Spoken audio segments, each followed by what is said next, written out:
So here's a trailer that's been reconditioned. It's in really good shape, except for one minor flaw, and it has to do with the lighting and the wiring, and we're gonna correct it. The issue is the grounding wire.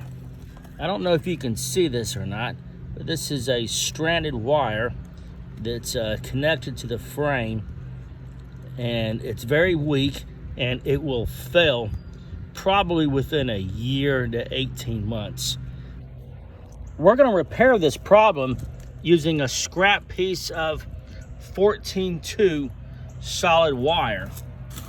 And what we'll do is we'll use the white piece, and we'll use solid wire instead of stranded wire, and that'll correct the problem. So here's my piece of 14 gauge solid wire that I'm going to use. Notice that one end is about 1.5 inches and the other end is about 1/2 inch. The next step is to undo the existing wiring, and we'll start by removing this nut.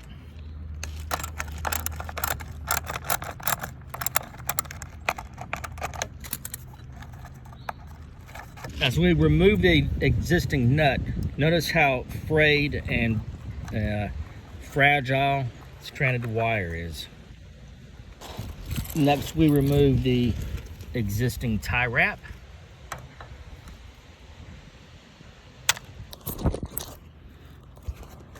And then we remove the bracket, holding it to the bottom of the deck. There's 2 screws. Now we simply remove the flex tubing, exposing the wires.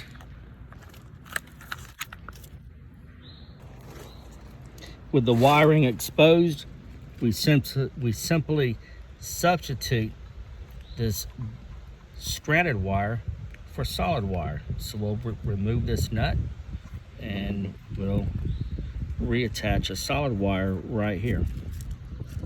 Okay, I'm getting ready to splice the solid wire with the stranded wire.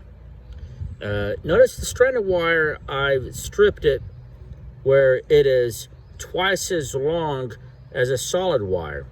That's because we want to wrap the stranded wire around the solid wire. We want to make a physical connection before we put the wire nut on. I had to strip this several times. The stranded wire was much longer. It's tricky stripping stranded wire is what I'm trying to say. Avoid stranded wire where possible, but this is what we want. The ratio is about twice as long, a stranded wire to solid wire, and we're going to wrap that around now, okay? I've wrapped that around now, and I'm gonna add the wire nut now. Here's a view of the wire nut after it's been added. Now I'm taping. Keep in mind that I'm taping the wires together first, helping to reinforce the physical connection of the wires before the wire nut. Okay, it's very important. You want to attach the wires together first, and then you want to go around the wire nut. Okay, the wire nut has been taped onto the wires.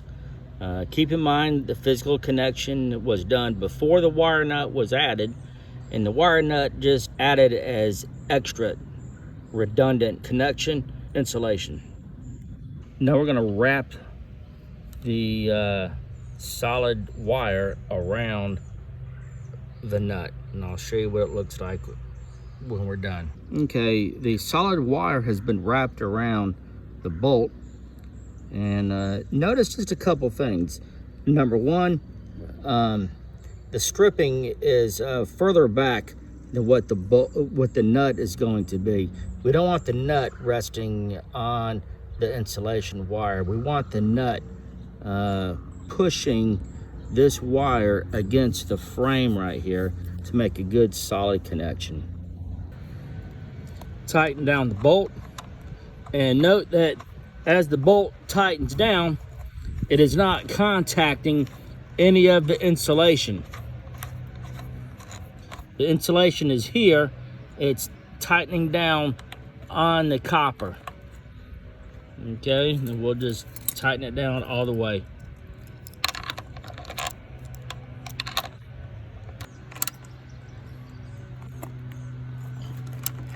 We'll tighten down really good and tight. Okay, and the next step is to put the flexible tubing back on. We want to conceal and protect all those wires and those wire nuts. The next step is reapplying the flex tubing, and I add a strip of electrical tape at the beginning and the end just to maintain integrity, and then I will clamp it in the middle to the wood. Show you what it looks like at the end. Okay, I have attached a support bracket. This is a 3/4 inch. This black is a 1 inch. You can see it's behind the nut, and it's exposed wire. The sheathing is beyond the tightening nut. I've got some electrical tape here and electrical tape at the ending. It should make for a nice, secure, long-lasting duration. Okay, I hope this video helps you.